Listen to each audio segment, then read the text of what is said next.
Hey, everybody, and welcome back to the Catholic Talk Show. It's Ryan Delacrosse, Ryan Shield, and Father Rich here again with you. How's it going, guys? What's happening? We're happy to have you guys here with us for another episode. It's the five unbelievable but true Catholic miracles. It's unbelievable. But true. And there's 5 of them. And they're Catholic.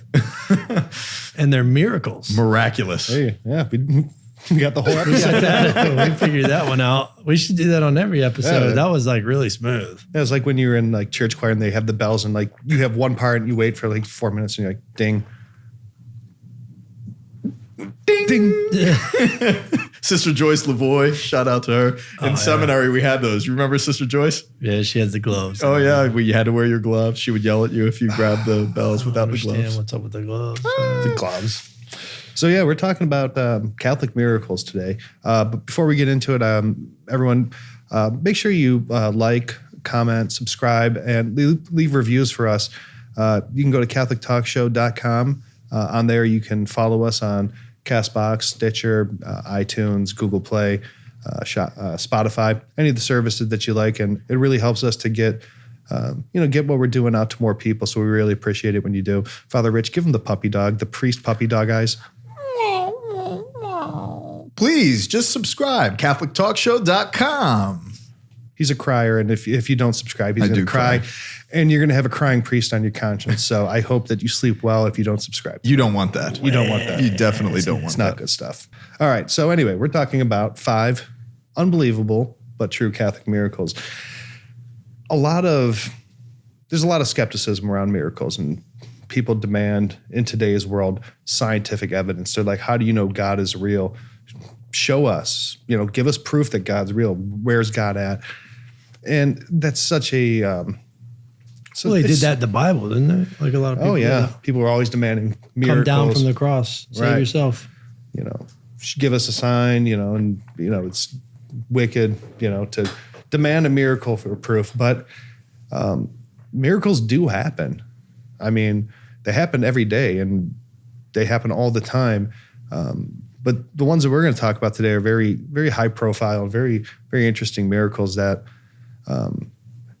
were either seen by thousands and thousands of people or left physical evidence behind.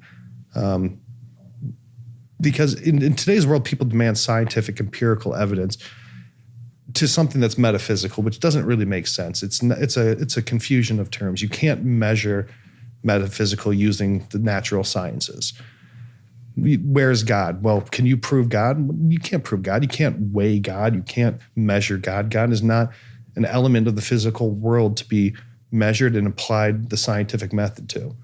But that being said, there is definitely times where the veil between heaven and earth is pierced and set aside, and there's miracles that are absolutely astounding and just things that are completely inexplicable that happen. And that's what we're going to talk about today. I love miracles because they do confound the rationality of life, because it reveals what is supernatural. So, like the natural order of things and how God breaks into human history. Think about how God becomes man. I mean, it almost sounds crazy, right? But that God so pursued humanity in the image and likeness of God that we were created in, that God pursues that in sending his only son. It's important to bring that up, is that no Catholic is obliged to believe in any miraculous event unless it's officially sponsored by the church. They are a miracle never will add to the deposit of faith. There's nothing that will happen in a miracle that will add something to the Catholic faith that was lacking before. It's called private revelation. That's right. So, you don't have to believe in these in the Catholic. As a Catholic, you don't have to believe in the appearance of Our Lady of Guadalupe to still be a good Catholic. Now, you should. It's real, but you don't have to. That's not an essential element of the faith. So I thought it was important to mention that first. Thank you for that PSA. You're welcome. I saw a little bit. Where would we be? I saw a little bit of anger in his eyes. know. You're welcome. You're welcome. Where would we be without you, Sheil? You're the man. And your public service announcements. It'd be a dark place. A very dark place. Very dark. No miracles happen. So, the first one I want to talk to dispel this darkness that you guys would be in would be the miracle of the sun. You guys have heard this one, right? Fatima, yeah. That's right. Yeah. Our Lady of Fatima's awesome. So in Fatima, Portugal, Our Lady appeared to 3 young, poor shepherd children. It's one of the most, I guess, one of the most powerful, most famous apparitions of Our Lady ever. In 1917, she appeared to Francisco and Jacinto Marto and Lucia dos Santos. And she gave a series of, I guess, messages and revelations to these 3 children. And these children were, told people that this was happening, and people didn't believe them. They're like, come on, you guys are just kids making this up. So then the children told them that Our Lady said that on October 13th at noon, she would produce a sign that she was actually appearing, and would be a sign for everyone to see. So this was months before that date, and the newspapers were making fun of them. They're like, okay, yeah, Our Lady's going to show up when these little 3 kids, said that she would. So all the newspapers and skeptics, but believers, they all assembled in a field in Cova de Aria, or Aria. I don't know how to pronounce it. I haven't been there. You don't sound like you're very good at the Pronunciation. España. That's Portuguese, right? Or the España. I'm not right. I'm not. The España or the I Español? deduced that from your bad Portuguesa. Portuguese. Portuguese, if it's Italian. He's trying, yeah. Trying to sound smart. Heaven's sake. So anyway, over 100,000 people showed up to kind of, let's see what happens, right? Skeptics to show up and say, make fun of them when nothing happened, and believers who are like, I know this is going to happen. Then a lot of people are like, I'm not really sure. Is this going to happen? It's going to not, right? So, some estimates say that up to 100,000 people showed up in this field outside of Fatima, Portugal in 1917, October 13th. October 13th, yeah. So then all of a sudden, there was a massive downfall of rain, and it just started pouring like crazy. And then the clouds broke apart, and then the sun appeared, right? That's what happens when clouds break. The sun's behind them. Happens in Florida all the time. Yeah. It does. Doesn't happen in Cleveland that much. In Cleveland, we call the miracle of the sun just a sunny day. So, as the clouds dispersed and the sun was behind them, the sun started spinning, like a Pinwheel. like a pinwheel started spinning, but very pale and not very bright, very small. And then it started. The report said it started casting multicolored lights all over the place. So almost like imagine a spinning small Prism, yeah. right? And then people were starting to freak out because then all of a sudden the sun started going back and forth, dancing in the sky, zigzagging. And then it started like the appearance was like it was descending, and people were freaking out because they're like, well, the sun's going to crash into us, and we're done, right? And everyone was amazed and stunned. I mean, this is not some person who said Jesus appeared to me on toast. This is 100,000 people Appeared to me on toast. Jesus toast. Yeah, that happens. Has that happened to you? No. It appeared to him on Jesus Texas toast. Jesus wearing a cowboy hat. Yee-haw. Yeehaw. So the sun starts dancing, and then all the rain and all this water from this massive downpour completely dried, like instantaneously. And there was just thousands and thousands and thousands of people there who witnessed it. Members of, like for one example, the professor of natural sciences from the university local there, he was there. A skeptic, he was there.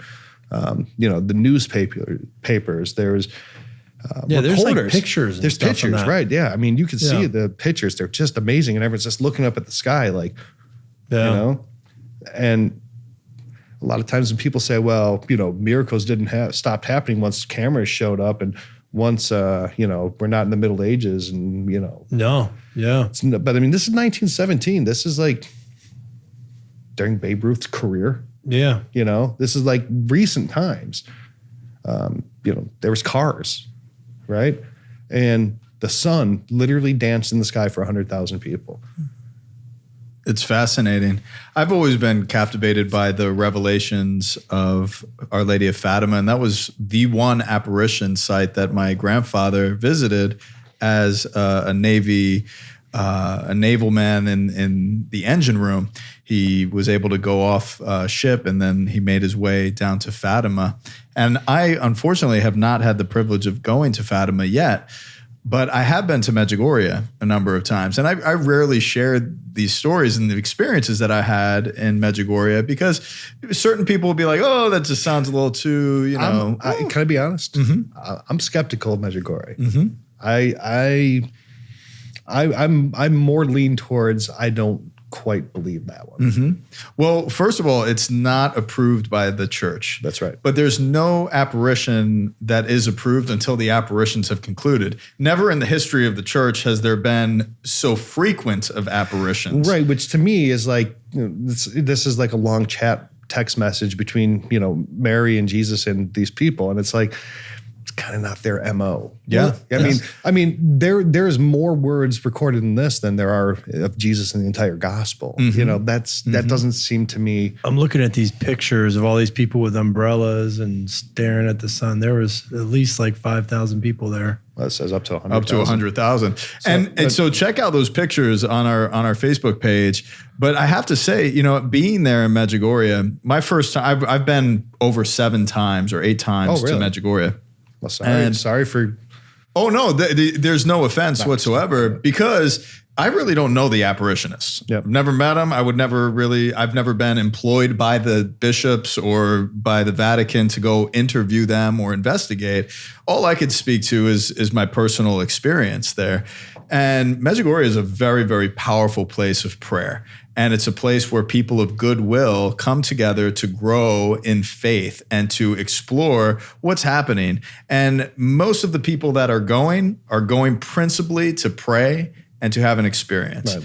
And it really marks it as a different type of place, more so than Jerusalem or Rome or any other. A lot of people go there just for tourist things or history or whatever. If you go to Medjugorje, you're in the middle of Bosnia-Herzegovina. The only reason you're there is to explore what's going on here in Medjugorje. Bosnia-Herzegovina is a beautiful country. Oh, it is a gorgeous country. In the middle of it? But, what's going to be the draw? Right, absolutely, right? Yeah. So there's some beautiful, landmarks there and springs. But let me say this. I think you're converting him right now because he's very angry. Well, no, I really want to share.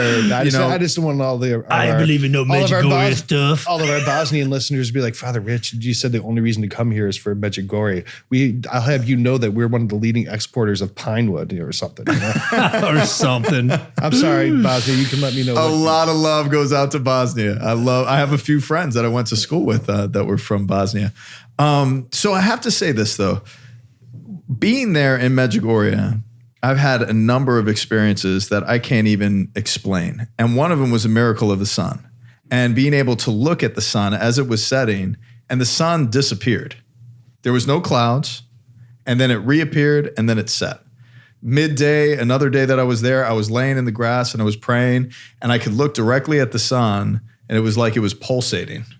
Never had these experiences. Did your mom tell you not to look directly at the sun? I know. I was hearing her voice in my head. It's like, what are you doing? You're gonna burn your eyes out. Flashbacks from college. But it was accompanied by this beautiful sense of consolation in the presence of Our Lady, and certainly have had so many experiences in Medjugorje. And I never vouch for the integrity or the people that are the apparitionists.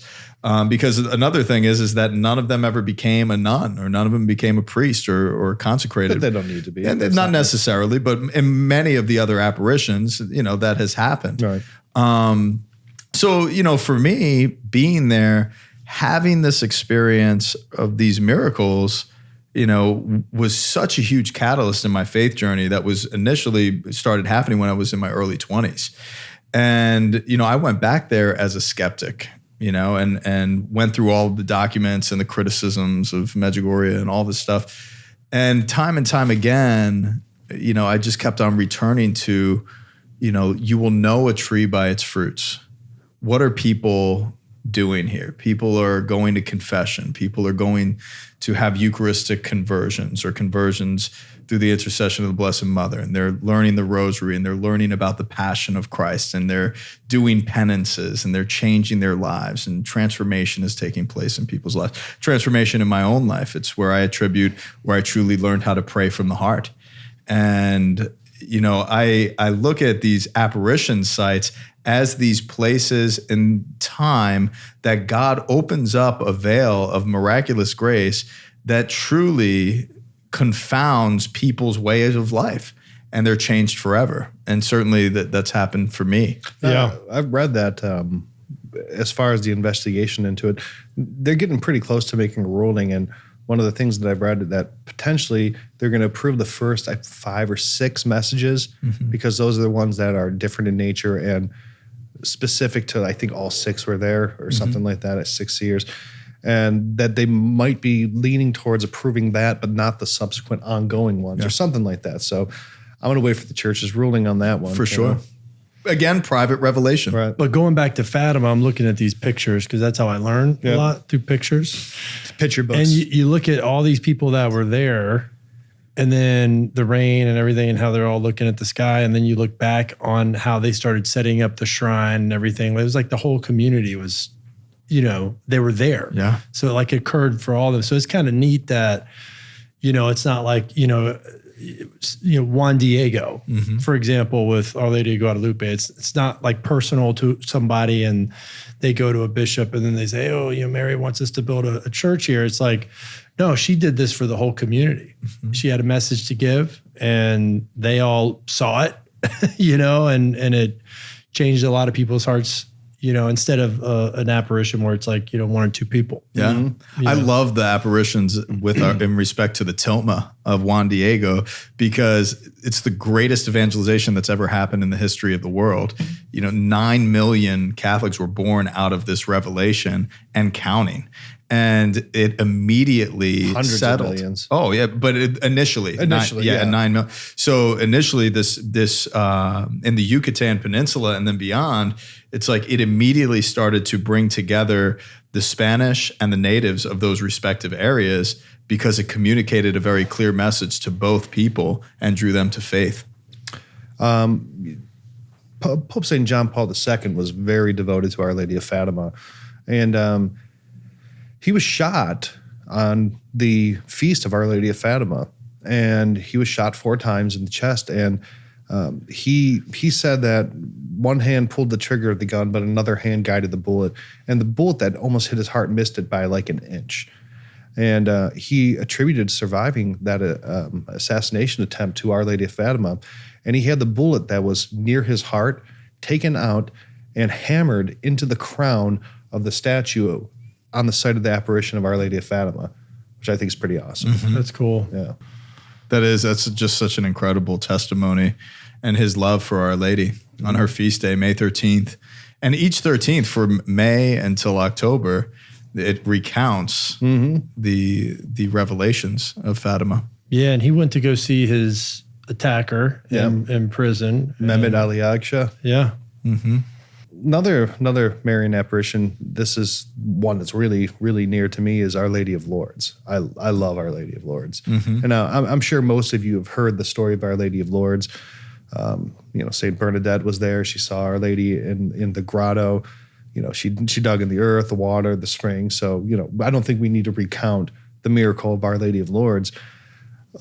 But one of the things that is really interesting is how many people go there and how many people have been going there for healing, both, spiritually and physically, since that apparition. And when was the apparition again? 1800s. 50s. Wow. 1858. February 11th, 1858. So one of the things is, to this day, there's just continually pilgrimage there. I know like the Knights of Columbus are always taking people there, and people who are sick or ill going there. And miracles are still happening to this day. And people are like, okay, sure. Why aren't people regrowing their arms or their legs, right? Because they're not stem cells. Right. God's not that crass. If an arm just reappeared, people wouldn't have the choice but to believe. It leaves none of the element of faith to it. It becomes a coercion of belief, and God doesn't work that way.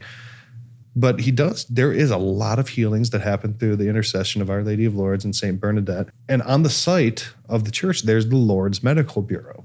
This is an independent medical organization that investigates people who said they had a cure there. So they're like, oh, I'm healed. Go upstairs and you go to this independent medical agency, and they review all those cases. I mean, this is not like private, Yeah. like, I'm healed. I'm healed. No, you're healed. Like Okay. the guy that hits people with jackets. Oh, On yes, TV. yes. That's charlatans. Nah, it's awesome. It's awesome. like hitting somebody with a jacket's awesome. Well, I saw a falling over. video. I saw a video where it's just kind of going over the people with his jacket, and then it's like this domino effect. What is this of jacket people made out falling? of? I don't know. I want to get one of those jackets. Oh my gosh. No, so that independent Yep. medical bureau. So if I've been healed, then how are they supposed to know? So Pope Pius X, he decreed that anybody who claims to have a miraculous experience there has to submit their miracle to this bureau. And they do what a doctor does. They say, okay, well, did you have whatever? They look at your past medical records. Yes, you had this. Did you have, cancer? Oh, they look at your past records. They look at your past Gotcha. record. Oh, you're claiming you had cancer. Let's see your records. Oh, here's your records. Cancer. Okay. Do you have it now? No. Is it explicable? Did you do anything else that could have possibly account for this? It's very meticulous, very scientific, very cold, independent, and analytical. Well, you don't want to get a rep, Right. where it's like, you have a tourist spot there, Right. Because that cheapens it. It does. It does. So, Kind of like the jacket. He really doesn't like me bringing the jacket up. the jacket, you like the jacket because I like the jacket because it's cool. I'd like to do that to people and watch them fall down. It'd just be fun. That's all. just make your kids do that. Just like, kids, we're playing Super Preacher Man. Oh, that's good. That's a good idea. They can throw quarters at you and then you can wave your jacket and they all fall down. Yeah, Daddy, let's play Crazy Preacher Man. Hit me with the jacket, Daddy. Give me some more quarters. Daddy, hit me with that jacket one more time. Oh my god. Oh my god. They'd spliced over a bunch of Street Fighter 2 moves. Did you see that video on YouTube? It's awesome. It's like Hadouken. Dad, I don't want to go to school today. I don't feel good. Hold on, let me get the jacket. So I mean, miracles are still happening. They didn't stop in the 1850s. Oh yeah. Yeah. One of the more recent ones is a nun went there, and she had she had not been able to walk. She had spinal injuries, and she went there and she said, "I felt a well-being throughout my body, a relaxation, warmth. I returned to my room after going there, and a voice said to me, take off your braces,' and she did, and she can move, and she was able to get out of a wheelchair. Scientists examine it, and it happened. That's awesome. So according to the Lourdes Medical Bureau, there's been over 7,000 scientifically attested to miraculous recoveries from the intercession of Our Lady of Lourdes at the Lourdes Shrine. In roughly 200 years. Right. Yeah. Wow. Beautiful. Amazing. And how many miracles that happened that were undocumented? Yep. Or they're just like, I ain't going to the bureau. Or in parishes for the Feast of Our Lady of Lourdes. How often do we have healing masses or, times where we're anointing, people or going out into the hospital on the Feast of Our Lady of Lourdes and invoking her intercession and having real experiences of miracles. It happens all the time. St. Bernadette, my wife is a convert. When we got married, she was a Methodist, and she was going through the conversion process, and St. Bernadette stalked her. My wife took Bernadette as her confirmation saint when she converted, but we would we were out to lunch one time, and we had just watched the Song of Bernadette, and then she's talking about it, and like she's talking about the Eucharist, and then all of a sudden the TV freezes in the restaurant. Like there's a TV, and it just kept saying at the bottom, like, he sacrificed his body. He sacrificed his body. What? And she's like, this is really heavy. I want to go. Like, we never get the chance to go out to eat during the day. You know, we have kids. And I had taken the day off and we went out to lunch, and she sees this. She's like, I want to go home. So we get in the car and we start driving, and first song that comes on is Bernadette. And she's like, dude, what's going on here? So yeah, St. Bernadette's, that's my wife's. That's awesome. My wife's girl. That's a good story. Beautiful, man. Wow. So unbelievable. Are all these miracles from Marian apparitions? Well, yeah, these happen at Lourdes. So Okay. according to them, here's the criteria for them to recognize it. The original diagnosis must be verified and confirmed beyond doubt. So you have to be sick. You can't, come there and say, I was cured, but not a bit sick. Obviously. The diagnosis must be regarded as incurable, which means with current scientific means. So if you're being cured, first you had to be sick, and it has to be something that couldn't be cured with the means that are available to science, right? Mm-hmm. The cure must happen in association with a visit to Lourdes, typically while in Lourdes or in the vicinity of the shrine itself, although being in contact with the water is not required. You can just be there. The cure must be immediate. So it's not something like I went there and then over the course of 7 years I got better. It has to be immediate or nearly instantaneous. The cure must be complete. So you can't say, well, my back Feels a little good. pretty solid. I can move around. I feel a little bit Most of better. the people, after the guy hits them with a jacket, that's how they feel. Yeah. They're like, yeah. It's like a placebo. That feels good, yeah. And then the cure must be permanent. It can't come back. So it has to meet all those requirements for it to, Be an authenticated miracle. But they don't call it a miracle. The Lourdes Medical Bureau is not equipped to call anything a miracle. They can say this occurrence happened Yeah. because they're not, they're not They're church. independent. They're independent, medical. and they can say they were sick. It wasn't curable. They went here. They got immediately better, completely better, and it didn't come back.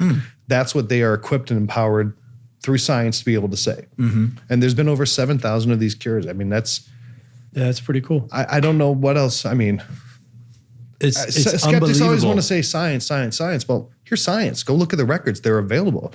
You can look at the records. If you're a medical doctor, look at them. But it's important to realize too that even in the process of canonization of saints, that there have to be miracles attributed to these men and women. And, shout out to these bobbleheads here, saintbobbles.com. Yeah, these things are amazing. These things are really cool. But each of these saints have had miracles attributed to them time and time and time again. I mean, think about like St. Patrick here, and St. Therese, the little flower, St. Francis. So many miracles have been attributed to them, but it's important to realize that those miracles are investigated thoroughly and they're verified, and, scientists are involved in the process. I think of Eucharistic miracles too, how scientists have been involved in investigating what is present, like in a Eucharistic species that has turned to flesh and blood. That's Under actually a what microscope. That's actually what we're going to talk about next. So we're going to talk about the miracle of Lanciano. Oh, I saw that movie. Did you? It wasn't a movie. It was a documentary about that. It was amazing. Oh, I've got to watch that. I don't think I've ever watched that. So Documentary. Lanciano is a small city in the Italian mountains near the Adriatic.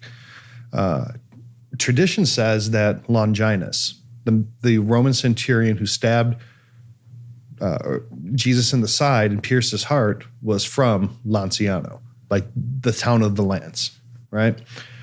So it's one of the greatest miracles, I think, of the church, that left physical evidence. So in the 8th century, there's a little church. It's called Saint Lagontian in Lanciano, and there was a monk there he was a priest, and he was having doubts about the divine presence in the Eucharist.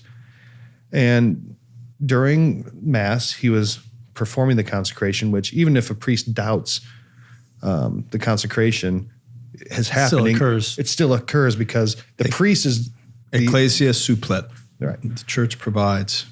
So while he was performing the consecration, the host turned into flesh, turned into actual flesh tissue. And the wine was changed into actual blood, which dried into 5 globules. And this has been there for now 1,200 years. I mean, this piece of flesh, still there. It's still there. Yeah. Flesh doesn't do that. No. It gets stinky. Real quick. Especially your flesh, And Ryan. it doesn't- Did you take a shower this morning? And is it still alive? Stinky. So what Let's look at the science. Let's look at the science. So the flesh, the host flesh can still be seen today. And it's still there. And it's the same size and shape of the type of host that was common to be used at the time. So it's not a later addition. This was a very specific size known to be the area and the time that it would happen. The blood dried into 5 separate pieces, so corresponding to the 5 wounds of Jesus. And when a really weird thing happens when they measure those 5 globules. Any combination equals the combination of the other of the remainder. So if you measure 2, it weighs as much as the other 3. If you measure 4, it weighs as much as the other 1. It's a really paradoxical way. Yeah. So weird. It's unbelievable.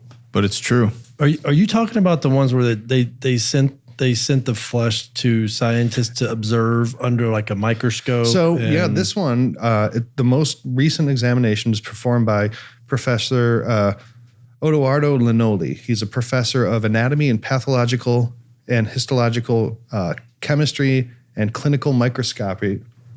And Professor Ruggero Bertelli of the University of Siena, which is one of the oldest universities in the world. So they did an actual medical examination of the flesh. The flesh was found to be a human striated muscular tissue of the myocardium, which is a ventricle in the heart. It's the heart wall. Even though it's over 1,250 years old, no preservative agents were found in the flesh, which it shouldn't still exist. It should have rotted. You can't preserve flesh for that long. You can't. I mean, dude, I put like bologna in the fridge and it's like junk in a week. That's with preservatives. That's with preservatives. Lots of them. Lots of them. Johnny's addicted to bologna sandwiches. I ask him, like, he'll wake up in the morning, I want a bologna sandwich. I'm like, dude, have something different for breakfast. Have cereal. He's like, I want bologna sandwich. I'm like, okay. Good for him. So in the cross section, they're able to recognize that this is actually a cross section of a human heart, this host. Yeah. They were able to see that the myocardium, the endocardium, the vagus nerve, the left ventricle of the heart, the ability to create a cross section of a heart with that amount of precision just did not exist 1,200 years ago. Right. They found that the blood type is AB, which remember that because that's going to pay off later. They found proteins in the blood that these proteins in the flesh and in the blood, they dissipate out of blood within minutes or maybe hours at the best. But they're still present in this blood 1,250 years later. And they're consistent with the proteins that a body releases when it's under extreme stress or torture. Mm-hmm. Fascinating. And still there. Yeah. 1,200 years. A piece of a cross-section of a heart that is technologically wasn't possible, and it's been there. I mean, if it had been there for 50 years, it'd be right unbelievable. Mm-hmm. It's been there for over 1,000 years, so.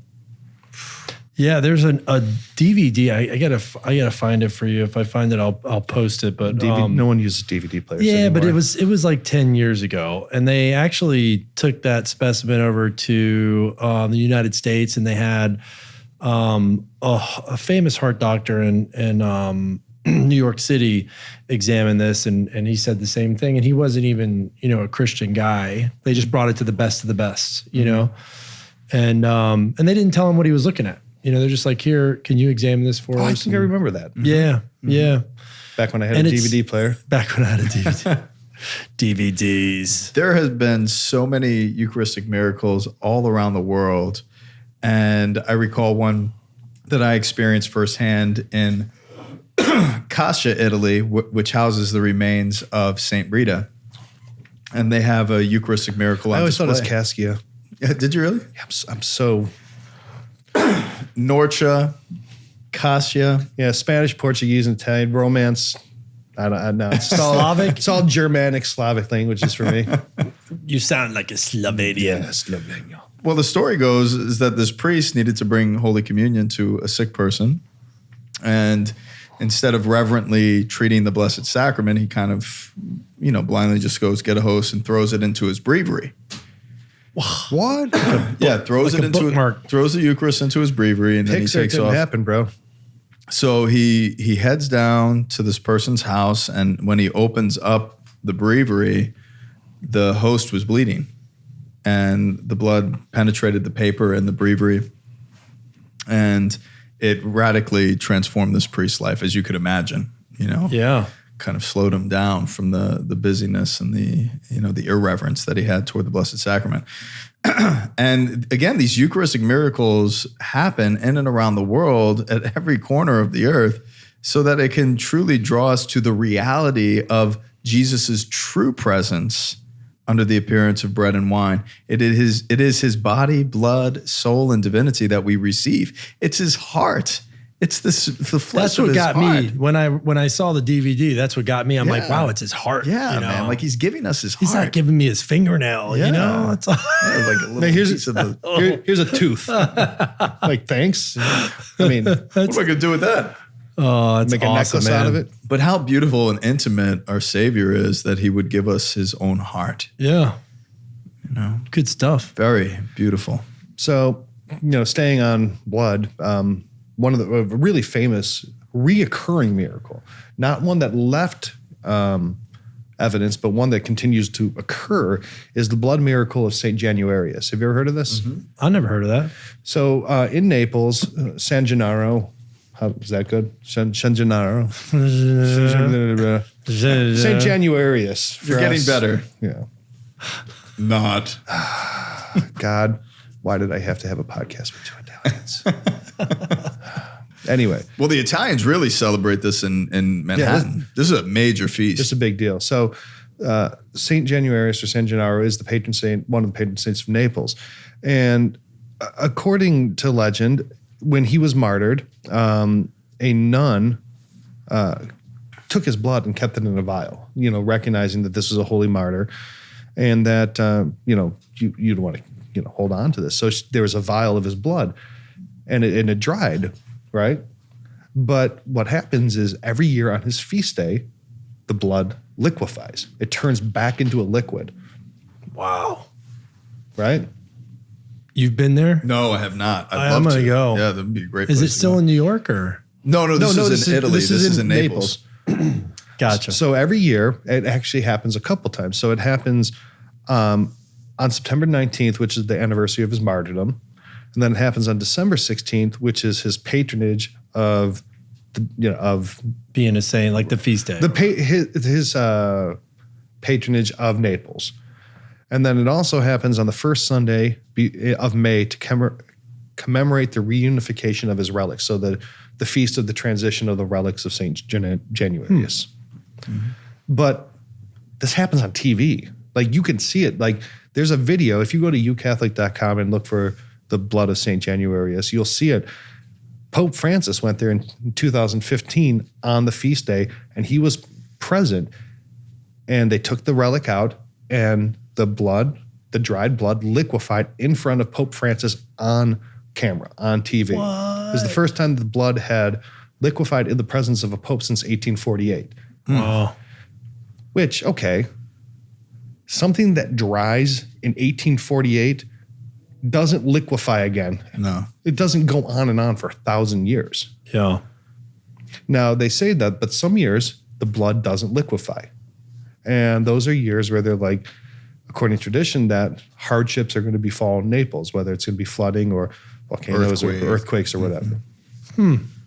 Wow. That's pretty cool. Do you know there's actually a lot of bones and remains of saints or even statues that have allegedly or approved, have wept blood or wept in oil or certain type of secretion. And Saint Nicholas of Bari, obviously Saint Nicholas of Myria, when his body was transferred to Bari for centuries, even in Turkey, the tomb would overflow with oils, and then now in Bari, his body still secretes this oil that's then mixed. It's actually called manna, and they mix it with oil. And they provide it to pilgrims to take. I actually have oils that I use devotionally with people that I pray with. Wow. And that was one of the big reasons that they took the relics from Asia Minor back to Italy. It's because they're like, wow, this thing's, they're providing this holy oil. We kind of want this back in Italy. And it's been a big kind of disagreement. But Catholics fight over bones. They do. A lot. They do. Them bones. They fight over bones like two fat boys on a rack of ribs. That's right. It's making me hungry. Want some ribs. Oh, them bones, man. All right, so we're gonna do one more miracle, and I think this one kind of ties together everything that we were talking about on the show, and that is the very kind of bizarre coincidence that all major blood miracles or Eucharistic miracles of our Lord have the same blood type.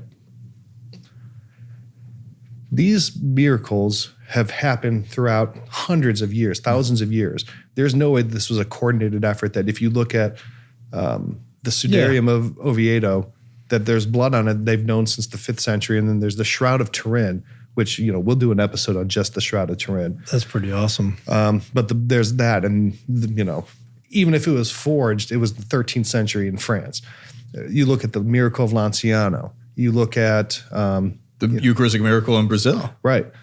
You look at any of these, all of these miracles, Eucharistic and blood miracles of our Lord, they all have the same blood type, AB positive. Do you know what kind of blood type that is? And the tissue, it's the universal blood type. It's the universal blood type. And the tissue is of the heart every single time. That's right. It's fascinating. Yeah.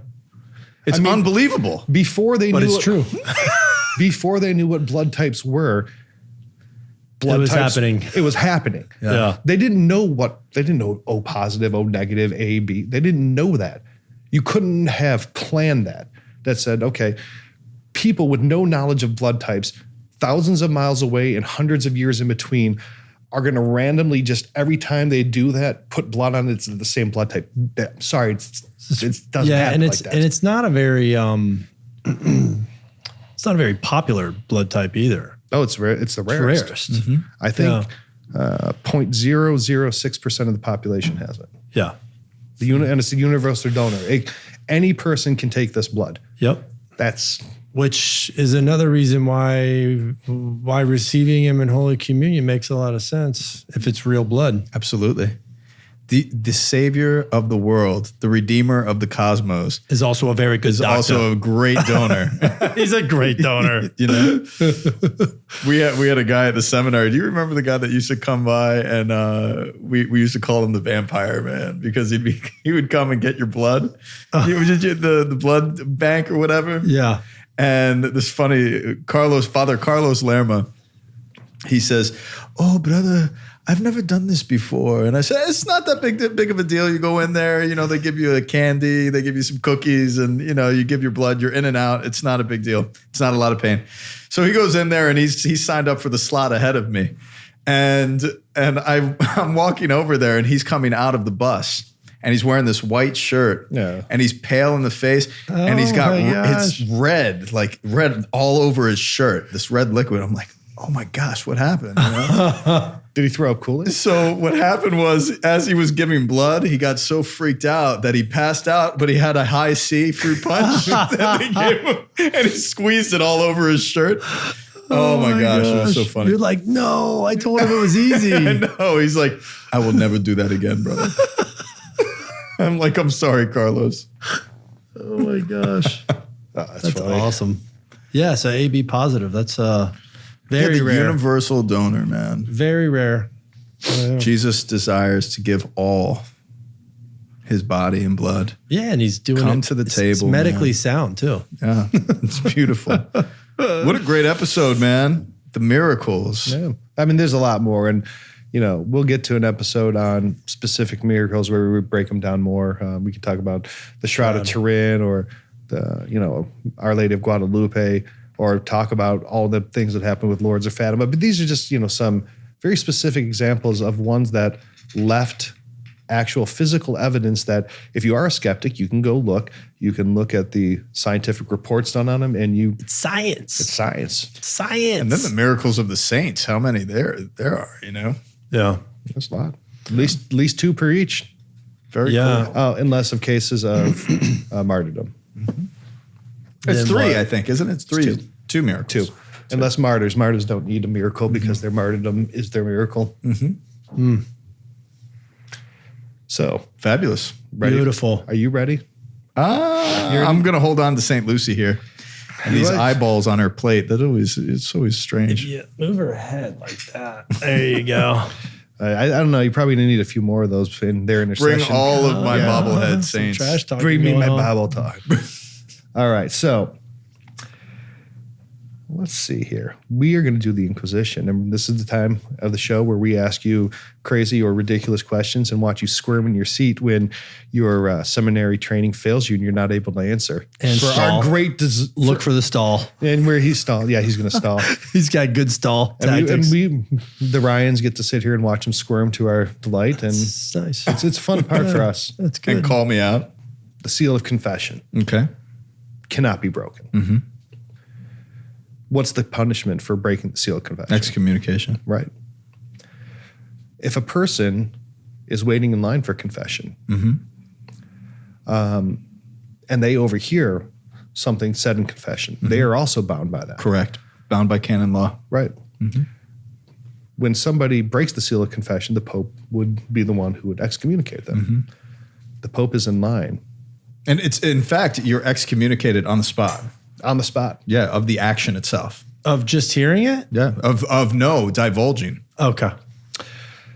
So the Pope overhears in line another priest confess that he broke the seal of confession. But can the Pope act upon it? No, He can't. that's a simple one. That's so simple. He can't act on that. But he's the Pope. And No. he's the Pope. The Pope But he can't. He He can't look past the law, the canon law. So he can't excommunicate them or take action on a priest who's breaking the seal of confession No. based on him? No. Absolutely not. Really? Oh, this is a good question. That's a loophole. I thought that was good. That was good, man. You should Hey. hold St. Lucy more often. I should. I guess you came like right to me. You win some and lose So some. what does he have to do then? Wait, what can the Pope do then? He knows he's got a bad priest. He heard it, but he can't act on it. It's like, so what's the Pope do here? What's his play? I remember talking with Bishop Lassard years ago, and I presented him every type of angle of, if you get this information before confession and then you hear it in the confessional, and it's manifested already outwardly by the penitent, can you go back into that material outside of the sacrament of That's reconciliation and whatnot? And, he was always very, very conservative when it came to, what you can discuss with somebody. And, my practice is always keeping that sacrosanct. Like there is nothing more sacred that I keep in my heart than a penitent's sins. And most of the times, guys, let me just say this too. If you're worried about going to confession and you're freaked out, there's nothing that you've done that a priest has not heard. And trust me, we're not going to sit there and remember every single penitent's sins, hearing countless hours, and some of them behind a veil, some of them face to face. It's not on the top of our list to remember all of your sins and worry about that. I go to confession in another parish than my own home parish. Really? I don't think it's, I understand So if you work in the parish, not going to the pastor kind of a thing. Right. Or, You don't squat where you eat. but again, it's one of the most beautiful things that we do as priests is receiving penitence in the sacrament of mercy and forgiveness, the sacrament of reconciliation. And that is something that is truly mystical, that bridges heaven and earth, and it should never violate the integrity nor the material that is confessed ever manifest in But public. The Pope knows that this priest is excommunicated by the act of doing it. It's not something that the Pope imposes. It's an act that imposes the punishment on itself. But then the Pope then sees the priest performing his priestly duties, and he knows he's excommunicated.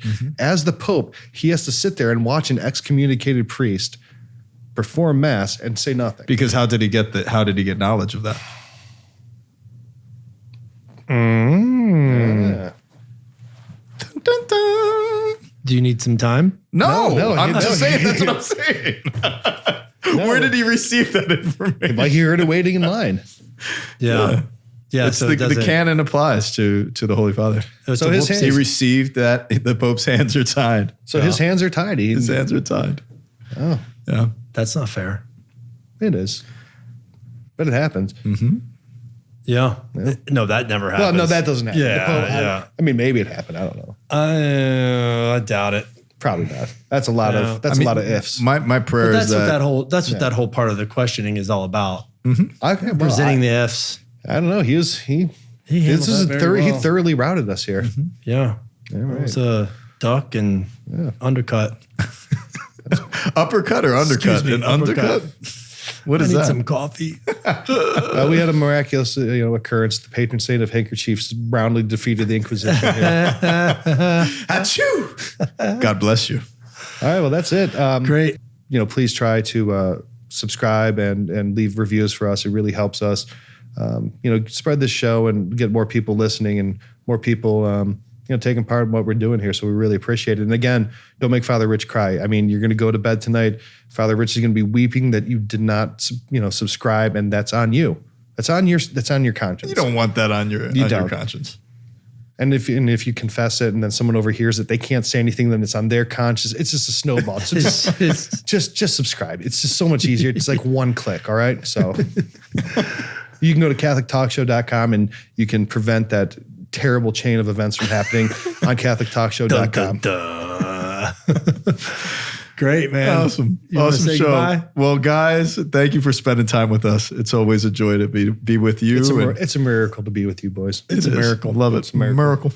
Unbelievable, but true. But true. All right. Thanks for joining us, everybody. Let's go wave our coats at people. See you next time. All right. Bye.